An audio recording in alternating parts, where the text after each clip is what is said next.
Good evening, Silverdale families. This is Miss Meadows, Media Coordinator here at Silverdale Elementary School. I'm going to pick up with Chapter 2. Dr. Howard finished Chapter 1, where Miss Mack has left Humphrey in Miss Brisbane's care, and Miss Brisbane is not very happy. But Humphrey has a secret.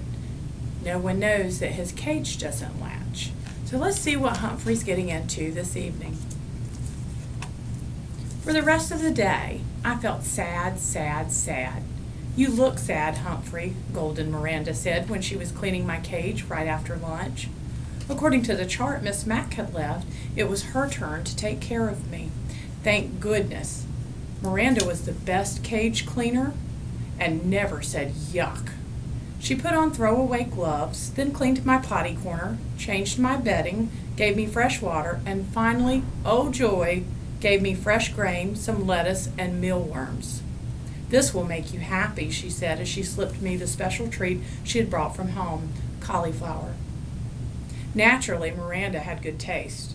I promptly saved it in my cheek pouch until I could store it in my sleeping house. Hamsters like to stash food for the future. After my cage was taken care of, I felt well enough to observe Miss Brisbane more carefully. Now, Miss Mack was tall, wore bright blouses, short skirts, and high shoes. She wore bracelets that jingle-jangled. She spoke in a loud voice and waved her arms and walked all around the room when she talked. Miss Brisbane, on the other hand, was short with short gray hair.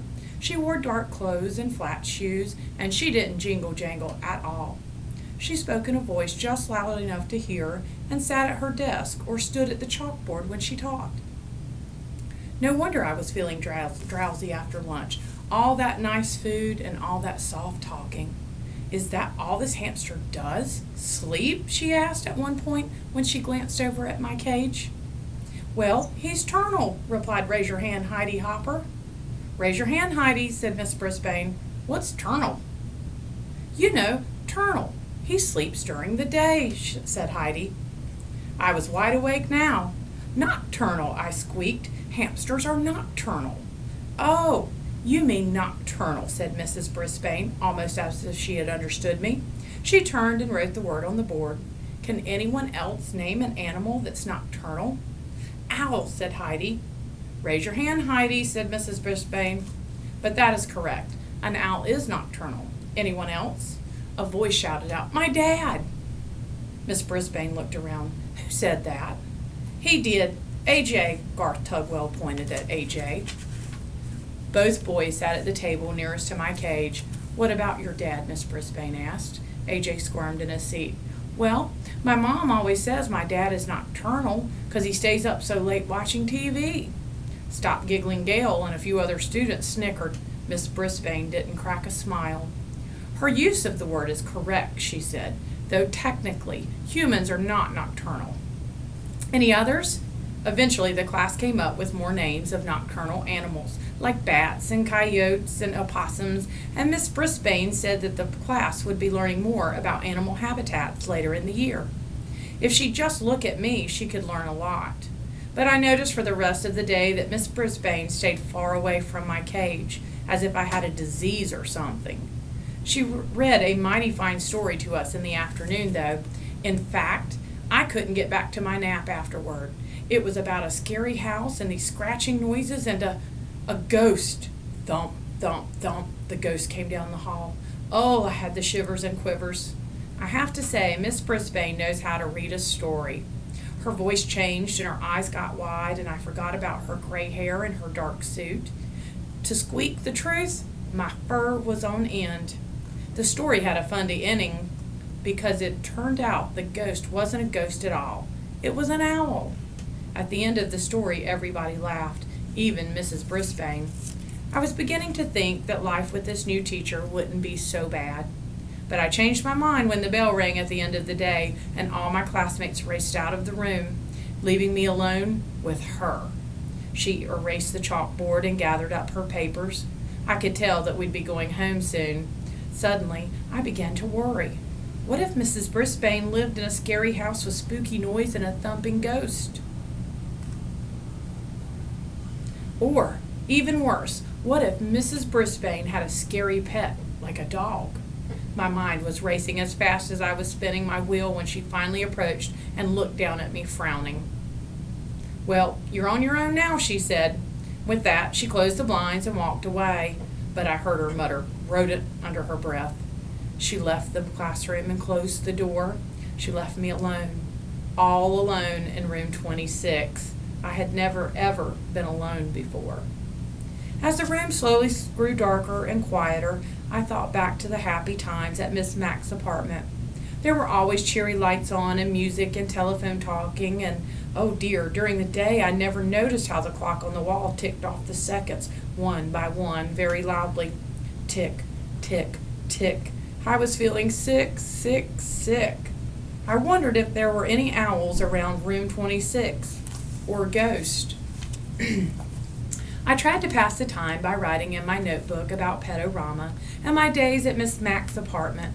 Writing took my mind off my jittery nerves. But eventually my writing paw began to ache, and I had to stop my scratchings. If only I could roam free as I had at Miss Mack's apartment. Then I remembered the lock that doesn't lock. It only took a few seconds to jiggle the door open. I skittered across the table. Then, grasping the top of the table leg tightly, I closed my eyes and slid to the ground. Ah, freedom! I dashed along the shiny floor. I darted between the tables and chairs. I stopped to nibble a peanut under Stop Giggling Gail's chair. It tasted delicious and made the coolest crunching sounds. I chewed and chomped and gnawed and nibbled, and when I stopped, I heard the sound. Thump, thump, thump. Just like the story Miss Brisbane had read us. Thump, thump, thump. Closer and closer down the hall, coming toward room 26. Then rattle scratch, thump, thump, thump. Suddenly, I longed for the protective comfort of my cage. I dropped what was left of the peanut and scampered back. But when I got to the table, I thought a terrible thought. I had slid down the smooth, shiny leg, straight down. How was I going to climb back up again? I flung myself against the table leg, grabbed on, and pushed it up, up, up. But I had only made a little progress when I began to slide. Down, down, down. I was right back where I'd started. The rattling grew louder. The sounds weren't coming toward room 26 anymore. They were coming in room 26. Just then, I noticed a long cord running down from the blinds. Without hesitation, I leaped up and grabbed the cord and began swinging back and forth. My stomach churned, and I wished I'd never touched that peanut. But with each swing, I got a little higher off the ground. As soon as I saw the edge of the table, I closed my eyes and dived toward it. Whoosh! I slid across the table and scampered into the cage. As I pulled the door behind me, I was suddenly blinded by light. The something had turned on the lights and was chomping across the floor. It was huge and heavy and coming right toward me. Just then my eyes adjusted to the light and I saw the thing. It was a man. Well, well, who have we here? A new student, a voice boomed. The man was smiling down at me. My, that was a lovely piece of fur across his upper lip. A nice black mustache. He bit down to peer in at me. I'm Aldo Amato, and who are you? I'm Humphrey, and you scared me half to death, I told him. But as always, all that came out was squeak, squeak, squeak.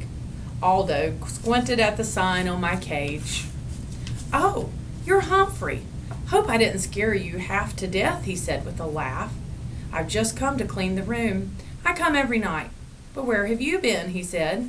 He rolled up a big cart with a bucket and mops and brooms and all kinds of bottles and racks on it. Oh, that's right, he replied as if he were having a real conversation. Mrs. Brisbane came back today. She's a good teacher, you know, Humphrey. Been teaching here a long time. Wish I'd had a good teacher like her. Say, do you like music, Humphrey? Squeak, squeak, squeak. I tried to tell him I love music almost as much as I love Mrs. Mack. Suddenly a song came blasting out of the radio on his cart, and he set to work, sweeping, mopping, moving desk, dusting. But Aldo Amato didn't just dust and mop.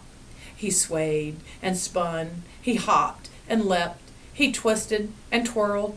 How do you like the floor show? Aldo asked me as he grasped the mop like a dancer holding his partner.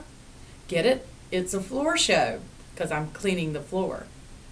Then Aldo roared the biggest roar of a laugh I'd ever heard. His big mustache shook so much I thought it might fall off. "You like that? I'll show you real talent, Humphrey." Aldo Amato picked up his broom and very carefully stood it up with the very tip balancing on one outstretched fingertip. It wiggled from side to side, but Aldo moved with the broom and managed to keep it balanced, straight in the air, for an amazingly long time. When he was finished, he bowed deeply and said, "What do you think? I'm going to join the circus." And he roared again. Then Aldo wiped his forehead with a big bandana and sat down at the table where AJ usually sits. "You know what, Humphrey? You're such good company. I think I'll take my dinner break with you. Do you mind?" "Please, please, please," I squeaked. Aldo pulled his chair right up to my cage. "Hey, you're a handsome guy. Like me. Here, a little bit of green won't hurt you, will it?" He tore off a piece of lettuce from his sandwich and pushed it through the bars. Of course, I hid it in my cheek pouch. Aldo chuckled. "Good for you, Humphrey. Always save something for a rainy day." The two of us shared a very pleasant meal as Aldo told me about how he used to have a regular job where he worked during the day. But then his company closed down and he couldn't find a job for a long time. He couldn't even pay the rent when he was lucky enough to get hired here at Longfellow School. He was glad to get the job, but it's lonely working at night because his friends work during the day. They can never get together like they used to. I tried to squeak to him about all the creatures like me that are also nocturnal, and Aldo listened. "I know you're trying to tell me something, Humphrey, but I can't tell what it is. Maybe you're just saying I'm not alone after all." "Huh." Squeak! He understood. Aldo stood up and threw his trash into the plastic bag on his cart. "Well, I've got a lot of other rooms to clean, my friend, but I'll be back tomorrow night." "Maybe I'll take my dinner break with you again." Aldo pushed his cart toward the door and reached for the light switch. "No, no, no," I squeaked, dreading the thought of being plunged into the darkness again. Aldo stopped. "I hate to leave you in the dark, but if I don't turn off the lights, I could lose my job." He clumped back across the floor to the window. "Tell you what, I'll leave the blinds open a little. There's a nice light right outside your window." After he turned off the light and left, I chomped on the lettuce I'd saved and basked in the warm glow of the streetlight and my new friendship with Aldo. Tip 2. Hamsters are not picky about their food and eat very little. Make sure to feed your pet a wide variety of tasty foods. Thank you, and I hope you enjoyed Chapter 2. We'll see you tomorrow evening.